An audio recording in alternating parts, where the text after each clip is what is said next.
አሐዱ አምላክ አሜን።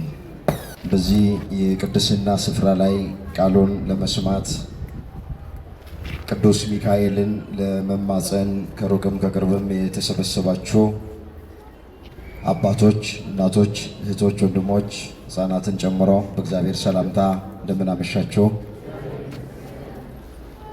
አሜን። አምላካችን እግዚአብሔር ያለፈውን ጊዜ በሰላምና በጤና አስፈጽሞን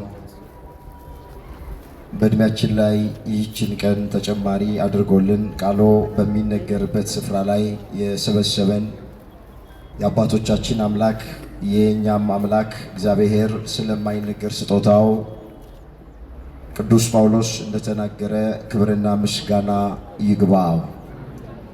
የእናታችን የእመቤታችን የቅድስት ድንግል ማርያም አማላጅነት አይለየን።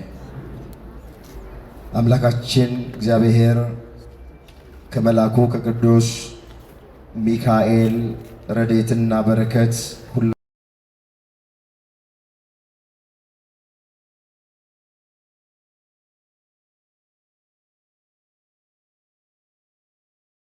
የሚረባንንና የሚጠቅመንን ነገር እንዲያስተምረን የሱ ቅዱስ ፍቃዶ ይሆነልን።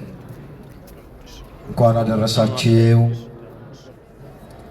አምላካችን እግዚአብሔር በእድሜ ላይ እድሜ ጨምሮ ከዘመን ዘመን አሸጋግሮ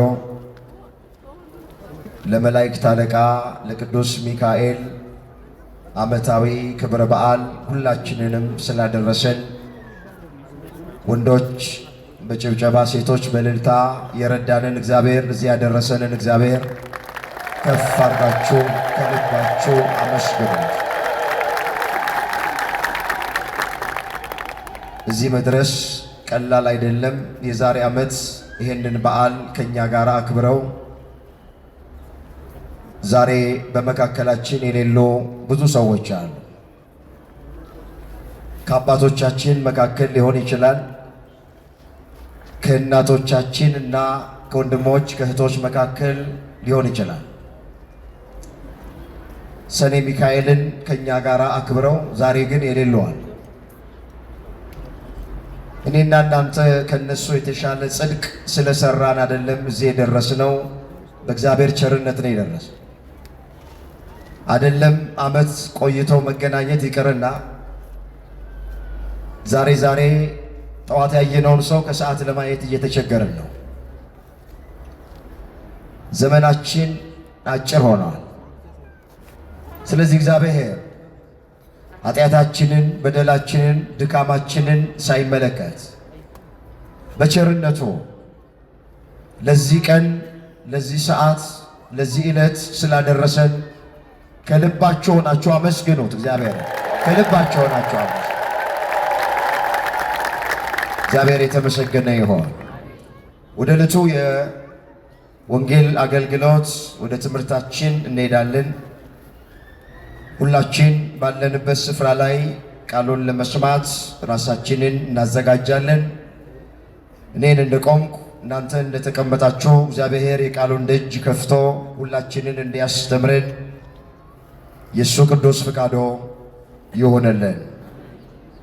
ለዛሬ እግዚአብሔር በሰጠን ጊዜና ሰዓት የምንማማርበት የትምህርታችን ርዕስ የሚሆነው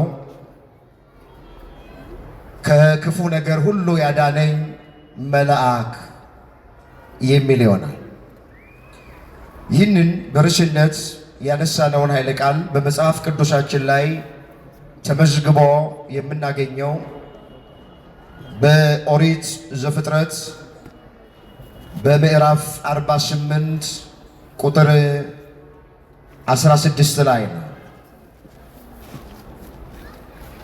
ከልጅነቴ ጀምሮ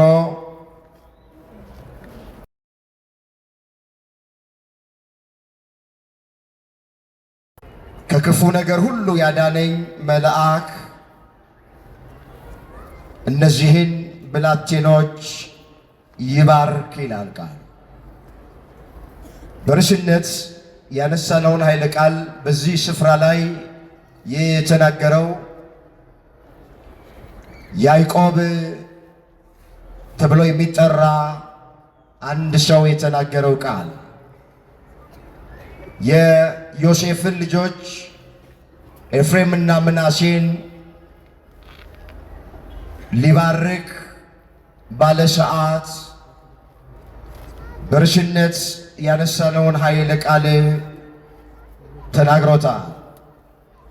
ከታናሽነቴ ጀምሮ እስከ ዛሬ ድረስ እኔን የመገበኝ ያላስቀድሞ ከክፉ ነገር ሁሉ ደግሞ ያዳነኝ መልአክ እነዚህን ብላቴኖች የዮሴፍን ልጆች ኤፍሬምና ምናሴ ይባርክ ብሎ ተናገረ። እንግዲህ ባጭሩ በርዕስነት ያነሳነውን ቃል ያገኘነው ከዚህ ታሪክ ውስጥ። ርዕሱን የመረጥንበት ምክንያት ሁላችን እንደምናውቅ በየዓመቱ ሰኔ 12 ቀን በዛሬው ቀን ማለት ነው በቤተ ክርስቲያናችን ከምናከብራቸው በዓላት መካከል የሊቀ መላእክት የቅዱስ ሚካኤልን ዓመታዊ ክብረ በዓል በቆየንበት ስፍራ ላይ አክብረናል።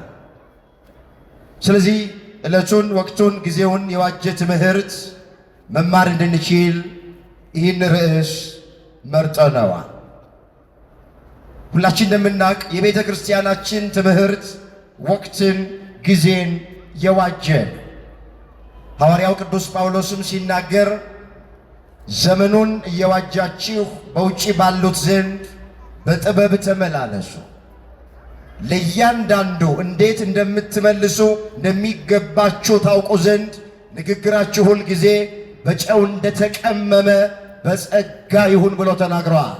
እዛ ቆላስይስ ምዕራፍ 4 ቁጥር 5 ላይ የተመዘገበ እግዚአብሔር ቃል ዘመኑን እየዋጃችሁ በውጪ ባሉት ዘንድ በጥበብ ተመላለሱ። ይሄ ዘመን በጥበብ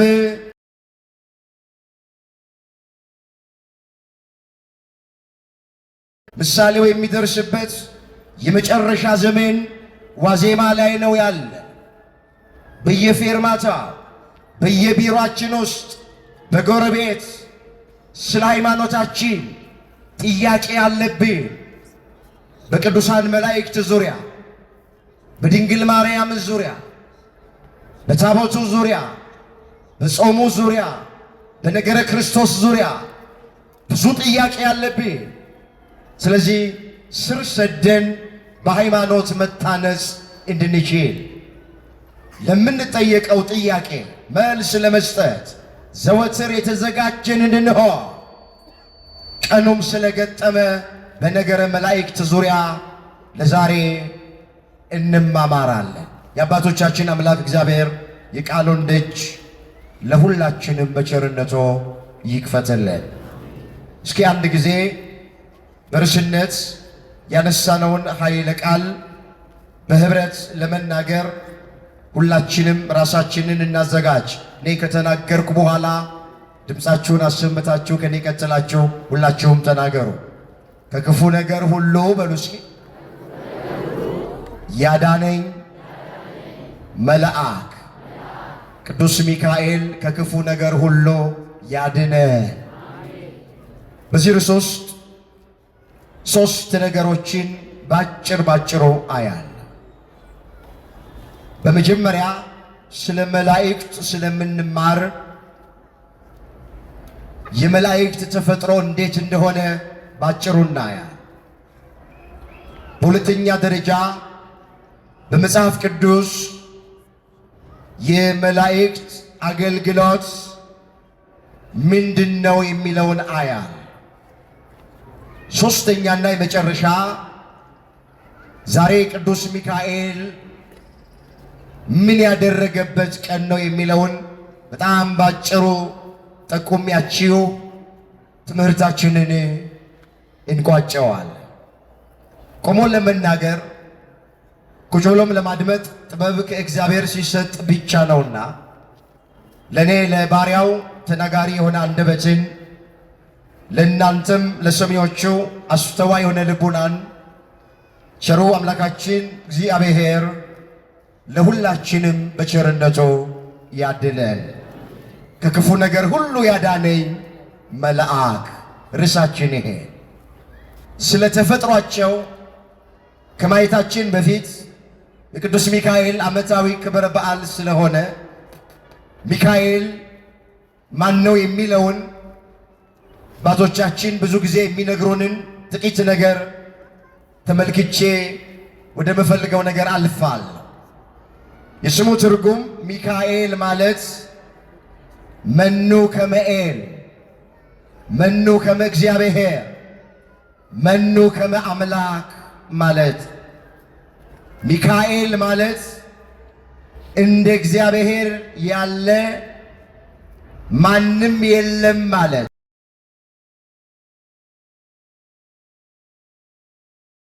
ሶስት ቁጥር 26 ላይ የተመዘገበው ቃል ማለት እንደ እግዚአብሔር ያለ ማንም የለም ተብሎ ተጽፏል። ሚካኤል ስንል እንደ አምላክ ያለ ማንም የለም ማለታችን ነው። የእግዚአብሔርን ስም እየጠራን ነው። አዎ እንደ እግዚአብሔር ያለ መሐሪና ይቅር ባይ ማንም የለም። እንደ እግዚአብሔር ያለ ፍቅር ማንም የለም። እንደ እግዚአብሔር ያለ ለጋሽ ማንም የለም። እንደ እግዚአብሔር ያለ እውነተኛ ማንም የለም።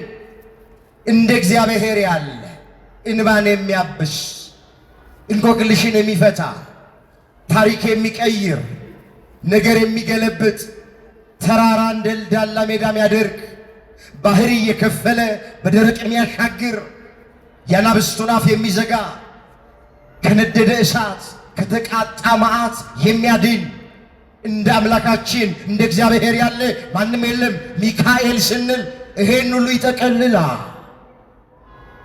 እንደ እግዚአብሔር ያለ ማንም የለም ማለታችን። ከሰባቱ ሊቃነ መላእክት መካከል አንዱ ነው ቅዱስ ሚካኤል። የመላእክት ሁሉ አለቃቸው ነው። እንዲህ ተብሎ እንደተጻፈ ይህ ሐዋርያው የይሁዳ መልእክት አንድ ምዕራፍ ብቻ ነው ያለው።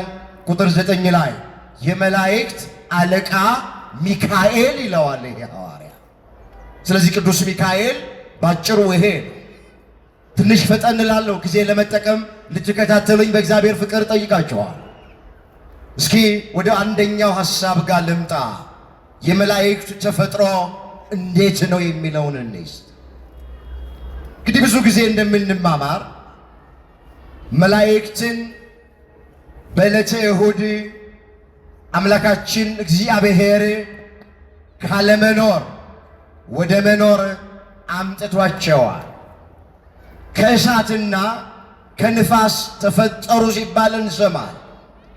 ይሄ ማለት ረቂቅነታቸውን ኃያልነታቸውን ለመግለጥ እንጂ መላእክት ከእሳትና ከንፋስ ነው የተፈጠሩት ማለት ግን አይደል። ካለመኖር ወደ መኖር ነው እግዚአብሔር ያመጣቸው። ከእሳት ከንፋስ ስንል እሳትና ንፋስ ረቂቅ ናቸው፣ ኃያላን ናቸው። መላእክትም ረቂቃን ናቸው፣ መናፍስት ናቸው።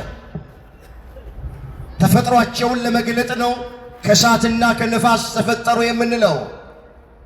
ልበ አምላክ ዳዊት በመዝሙር 103 ቁጥር 4 ላይ መላእክቱን መንፈስ አገልጋዮቹን የእሳት ነበልባል ያደርጋል ነው።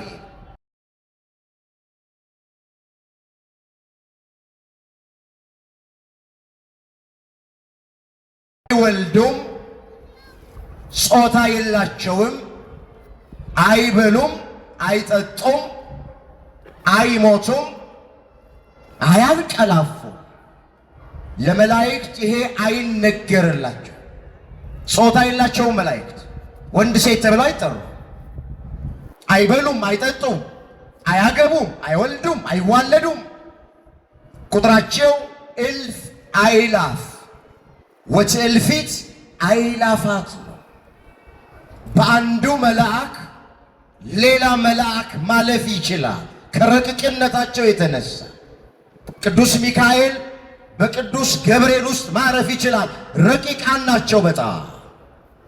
ስለዚህ ተፈጥሯቸው ካለመኖር ወደ መኖር እንደመጡ መጽሐፍ ቅዱስ ይነግረናል። እልፍ አእላፍ ናቸው። ቁጥራቸው ይሄ ነው አይባልም። ዓለም ከተፈጠረ ጀምሮ ወገኖቼ የዘነበው የዝናብ ነጠብጣብ ቢቆጠር ወገኖቼ መላእክት ከዛም በላይ ናቸው ይላል አንድ የቤተ ክርስቲያን ሊቅ።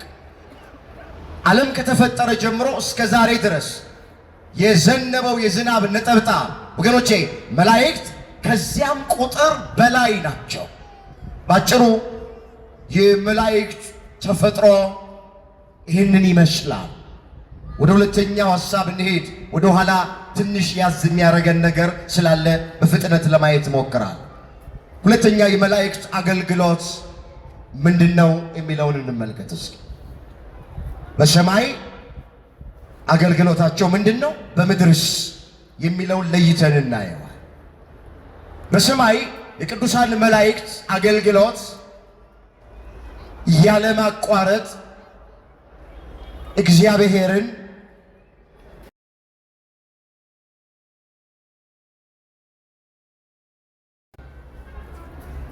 ይሄ የቅዱሳን መላእክት በሰማይ ስራቸው እንዲህ ተብሎ እንደተጻፈ ትንቢተ ኢሳይያስ ምዕራፍ 6 ቁጥር 1 ጀምሮ ተመዝግቧል። እንዲህ ይላል፣ ንጉሡ ዖዝያን በሞተበት ዓመት እግዚአብሔርን በረጅምና ከፍ ባለ ዙፋን ላይ ተቀምጦ አየሁት። የሚናገረው ኢሳይያስ ነው። ዖዝያን በሞተበት ዓመት እግዚአብሔርን ከፍ ባለ ዙፋን ላይ ተቀምጦ አየሁታል። ምን ማለቱ ነው? በአንድ ወቅት ዖዝያን በድፍረት ወደ ቤተ መቅደስ ለአገልግሎት ሲገባ እሱ ንጉሥ ነው፣ ካህን አይደለም። ነገር ግን ማን ይከለክለኛል ብሎ ልብሰ ተክህኖ ለብሶ በድፍረት ወደ መቅደስ ውስጥ ገባ። ጽናውን ይዞ ዕጣን ጨምሮ ካህናቱ ብቻ ሊያደርጉ የሚገባውን አወኩሽ ናኩሽ ብሎ ንጉሥ ነኝ፣ የቆመውን ቆረጥ፣ የተኛውን ፍለጥ ብል ማንም አይከለክለኝም ብሎ በትዕቢት ወደ መቅደስ ውስጥ ገባ። ዕጣን ያጥን ጀመረ። ታሪኩ ሰፊ ነው። እግዚአብሔር በለምጽ መጥቶት ከመቅደስ ውስጥ አስወጣው። በዘመኑ የነበረው ነቢይ ኢሳይያስ ነበር። ዖዝያንን አይቶት መገሰጽ ሲገባው፣ ከመቅደስ ውስጥ ውጣ ማለት ሲገባው አይቶ እንዳላየ ሰምቶ እንዳልሰማ ነቢዩ ኢሳይያስ አለፈ። ለምንድን ነው ያለፈው? ንጉሥ ስለሆነ ቢገስጸው ከፍ ብሎ አንገቴን ዝቅ ብሎ ባቴን ይቆርጠኛል፣ ወደ ወህኒ አሳልፎ ይሰጠኛል ብሎ ፈርቶ ከእግዚአብሔር ይልቅ ንጉሡን ፈራና ዝም አለ። አሁን ዖዝያን ሲሞት እግዚአብሔር ለኢሳይያስ ተገለጠለት። ንጉሡ ዖዝያን በሞተበት ዓመት እግዚአብሔርን ከፍ ባለ ዙፋን ላይ ተቀምጦ አየሁት። ምን ማለቱ ነው? እግዚአብሔር ለኢሳይያስ ኢሳይያስ አንተ የፈራኸው ዖዝያን ሞተ፣ እኔ ግን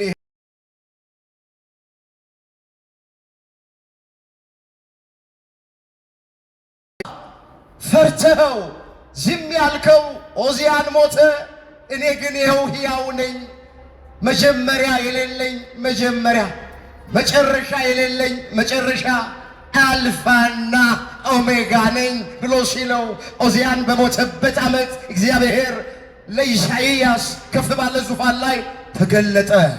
የምንፈራቸው ሰዎች ሁሉ ይሞታሉ። ዖዝያን ይሞታል። እንመለስ እንዳይሰፋብኝ። የልብሱም ዘርፍ መቅደሱን ሞልቶት ነበረ አለ ዝቅ። ሱራፌልም ከእርሱ በላይ ቆሞ ነበረ። ለእያንዳንዱም 6 ክንፍ ነበራቸው። በሁለት ክንፋቸው ፊታቸውን ይሸፍኑ ነበረ፣ በሁለት ክንፋቸው እግሮቻቸውን ይሸፍኑ ነበረ፣ በሁለት ክንፋቸውም ይበሩ ነበር። በሁለት ክንፋቸው ፊታቸውን ሱራፌል መሸፈናቸው አንተን ማየት አይገባንም ሲሉ እግዚአብሔርን አንተን ማየት አይገባንም ብለው በትህትና በሁለት ክንፋቸው እግሮቻቸውን መሸፈናቸው በፊትህ መቆም አይገባንም ሲሉ በሁለት ክንፋቸው ይበሩ ነበረ። ለተልእኮ ፈጣን መሆናቸውን ያጠይቃል።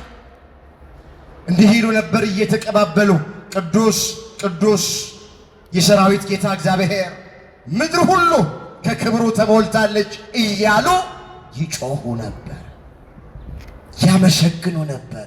ስለዚህ የመጀመሪያ የቅዱሳን መላእክት በሰማይ አገልግሎታቸው ምንድነው ሲባል መጽሐፍ ቅዱስ እንደሚነግረን ያለ እረፍት ያለ ማቋረጥ አምላካቸው እግዚአብሔርን ማመስገን። መላእክት ወገኖቼ ሲያመሰግኑ ያርፋሉ፣ ሲያርፉ ያመሰግናል። ምስጋና ምግባቸው ነው። ምግባቸው ምስጋና ነው። አይበሉም አይጠጡም ቅዱሳን መላእክት ብለናል። ምግባቸው የቅዱሳን መላእክት ምስጋና ነው። ምስጋና ምግባቸው ነው። ዳዊት ሲዘምር ምን አለ? ሰው የመላእክትን እንጀራ በላ አለ። እዛ መዝሙር 77 ቁጥር 25 ላይ አሁን ሰው የመላእክትን እንጀራ በላ ሲል መላእክት የሚበሉት እንጀራ አለ ማለት አይደለም። ሰው የመላእክትን እንጀራ በላ ሲል ሰው እንደ መላእክቱ እግዚአብሔርን አመሰገነ ማለት። እስኪ አመስግኑት፣ እንደ መላእክቱ አመስግኑት፣ ከፍ አድርጋችሁ እግዚአብሔር የተመሰገነ ይሁን። ስለዚህ የመጀመሪያው የመላእክት አገልግሎት በሰማይ ምንድነው ሲባል ያለማቋረጥ ቅዱስ ቅዱስ ቅዱስ እያሉ ማንን ማመስገን?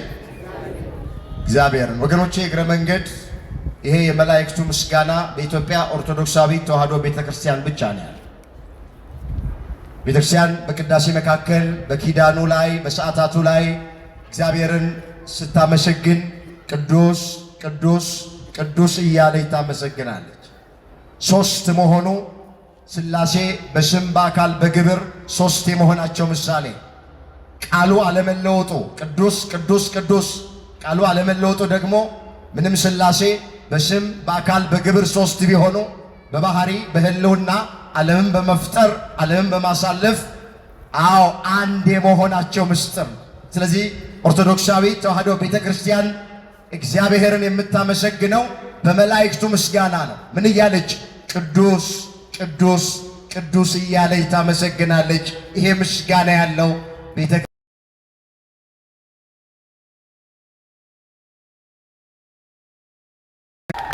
ወደ ሁለተኛው ሐሳብ ልሄድ። በምድርስ ስራቸው ምንድን ነው? መላእክት ወደ ምድሩ ደግሞ እንምጣ። ይሄ ብቻ ነው በሰማይ ማለት አይደለም። ጊዜ መጠቀም እንድችል ብዙ ነገር እየተውኩኝ ነው። በምድር የቅዱሳን መላእክት አገልግሎት ምንድን ነው ስንል የሰው ልጆችን መጠበቅ፣ መርዳት፣ መታደግ ጠቅለልን እናየዋል። እግዚአብሔር ፈጥሮ ያለ ጠባቂ አልተወንም። ኦርቶዶክሳውያን እያንዳንዳችን ጠባቂ መልአክ አለ። ቅዱስ ሚካኤል ጠባቂያችን፣ ቅዱስ ገብርኤል ጠባቂያችን፣ ቅዱስ ሩፋኤል ጠባቂያችን፣ ቅዱስ ኡራኤል ጠባቂያችን፣ እልፍ አእላፍ ወትልፊት አእላፋት የሆኑ ቅዱሳን መላእክት ይጠብቁናል፣ ይታደጉናል፣ ይረዱናል። የንጉሥ ልጅ ይጠበቃል። በምድር ያሉ የነገሥታት ልጆች በደህንነት ይጠበቃሉ። ታውቃላችሁ። ትምህርት ቤት ሲሄዱ ይጠበቃሉ። መዝናኛ ቦታ ይጠበቃሉ። በተሰማራበት መስክ የነገሥታት ልጆች፣ የባለስልጣን ልጆች፣ የባለጠጋ ልጆች ይጠበቃሉ። እኛ ደግሞ የሰማያዊው ንጉሥ የእግዚአብሔር ልጆች ነን። እግዚአብሔር እኛን የሚያስጠብቀን ደግሞ በቅዱሳን መላእክት ነው። ክብር ምስጋና ለስሙ ይሆንልን። በመላእክቱ ያስጠብቀናል። እስኪ ከብሉይ ኪዳን እንነሳ። በዚህ በኦሪት ዘጸአት በምዕራፍ 23 ቁጥር 20 ላይ ስለ ቅዱሳን መላእክት ጠባቂነት እንዲህ ተብላ ተጽፏል። ላነበው ፈልጋለሁ።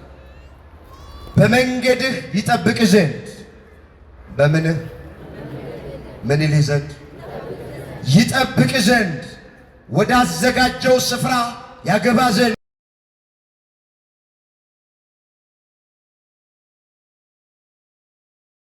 ቃሉን አድምጡ፣ ስሜ በእርሱ ስለሆነ ኃጢአት ብትሰሩ ይቅር አይልምና አታስመርሩት። አንተ ግን ቃሉን ብትሰማ ያለውን ሁሉ ብታደርግ ጠላቶችህን ይጥልልሃል።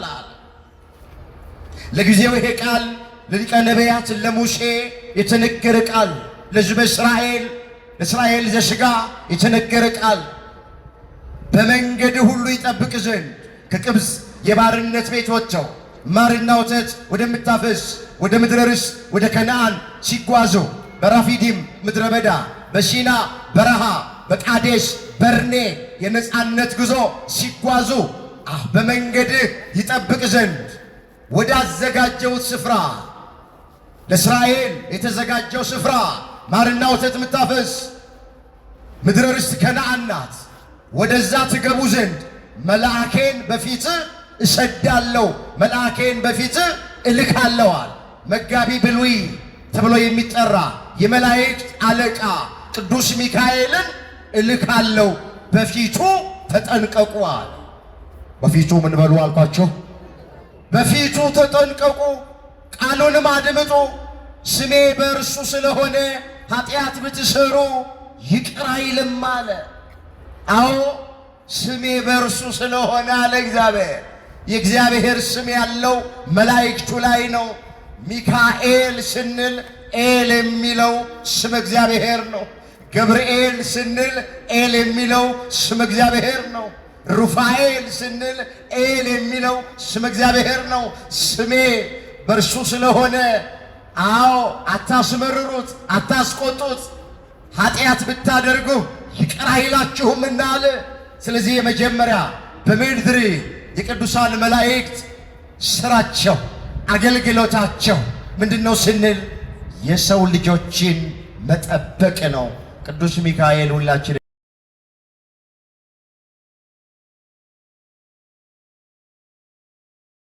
ገሮንም ቃል እስኪን የቅዱሳን መላእክት አዎ ጠባቂዎቻችን እንደሆኑ የሚገልጥ ቃል በዚህ በዳዊት መዝሙር በመዝሙር 90 ቁጥር 11 ላይ እንዲህ ተብሎ ተመዝግቧል። በመንገድ ሁሉ ይጠብቁ ዘንድ በምን ሁሉ? በመንገድ ሁሉ ስትወጣ ስትገባ ማለት፣ ስትቀመጥ ስትነሳ ማለት። በመንገድ ሁሉ ይጠብቁ ዘንድ መላእክቱን ስላንተ ያዛቸዋልና እግርህም በድንጋይ እንዳትሰናከል በእጆቻቸው ያነሱሃል። በተኩላና በእባብ ላይ ትጫማለህ፣ አንበሳውና ዘንዶውን ትረግጣለህ። ስለዚህ ይኸውላችሁ በመንገዳችን ሁሉ የሚጠብቁን ቅዱሳን መላእክትን እግዚአብሔር ሰጥቶናል። ብቻችንን አይደለንም ወገኖቼ። ሰው ራሱን መጠበቅ አይችልም። የሚጠብቁን መላእክት አሉ። እዚህ የደረስነው ወገኖቼ ጠላት ስለሌለብን አይደለም፣ እግዚአብሔር በመላእክቱ ስላስጠበቀን ነው። አመስግኖት፣ ከፍ አድርጋችሁ አመስግኖት። ስንት ወጥመድ ነበር በመንገዳችን፣ ስንት የተቆፈረ ጉድጓድ ነበረብን፣ ስንት የተበጠበጠ መርዝ ነበረ፣ ስንት ምክር ነበረ። ነገር ግን ቅዱስ ሚካኤል ወጥመዱን እየበጣጠሰ ምክሩን እያጠፋ የተቆፈረውን ጉድጓድ እየደፈነ ወገኖቼ እየጠበቀ ዙሪያችንን ሰፍሮ ከክፉ ነገር እያዳነን እዚህ ደረስን እንጂ እንደ ሰዎች እንደ ጠላት አሰራር ቢሆን እንደ ጠላት ሐሳብ ቢሆን አንዳንዶቻችን ይችን ቀን ባላየን ነበረ።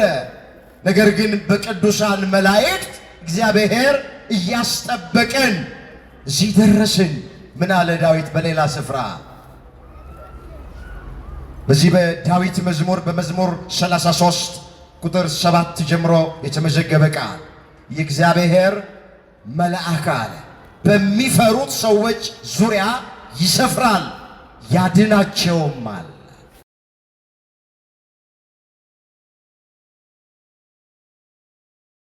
በሚፈሩት ሰዎች ዙሪያ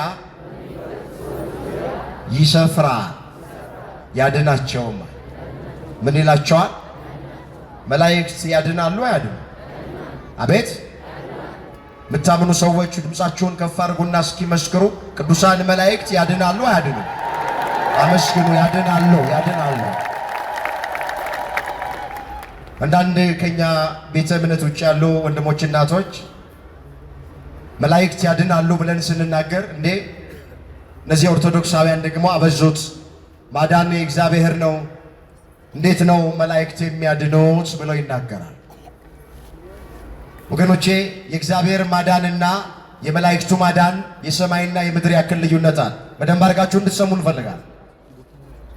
እኛ ቅዱሳን መላእክት ያድኑናል ስንል የመላእክቱ ማዳን የጸጋ ነው፣ ከእግዚአብሔር የተሰጣቸው ነው። ደግሞ እግዚአብሔር ያድነናል ብለን ስንል እግዚአብሔር አዳኝ ነው ብለን ስንል የእግዚአብሔር ማዳን ደግሞ የባህሪው ነው፣ ከማንም ሰው ያልተቀበለው። እግዚአብሔር በባህሪው አዳኝ ነው። እግዚአብሔር በባህሪው ቅዱስ ነው። እግዚአብሔር በባህሪው አምላክ ነው። እግዚአብሔር በባህሪው ንጉሥ ነው። እከብር አይል ክቡር፣ እጸድቅ አይል ጻድቅ፣ እነግስ አይል ንጉሥ ነው እግዚአብሔር በባህሪው። መላእክቱ ግን በጸጋ አዳኝ ናቸው። ይሄው ያነሳነው ቃል የእግዚአብሔር መልአክ በሚፈሩት ሰዎች ዙሪያ ይሰፍራል ያድናቸውማል። የማያሻማ ቃል። ስለዚህ ቅዱስ ሚካኤል አድነኝ ማለት ይቻላል። ቅዱስ ገብርኤል ድረስልኝ ማለት ይቻላል። የመላእክቱን ስም እየጠሩ አድኑኝ፣ ታደጉኝ ማለት የመጽሐፍ ቅዱስ ሐሳብ ነው። ኦርቶዶክሳውያን የማያሳፍር እምነት ይዛችሁ እንዳታፍሩ። ካፈሩ እነሱ ይፈሩ። ምንድን ያለው ሐዋርያው?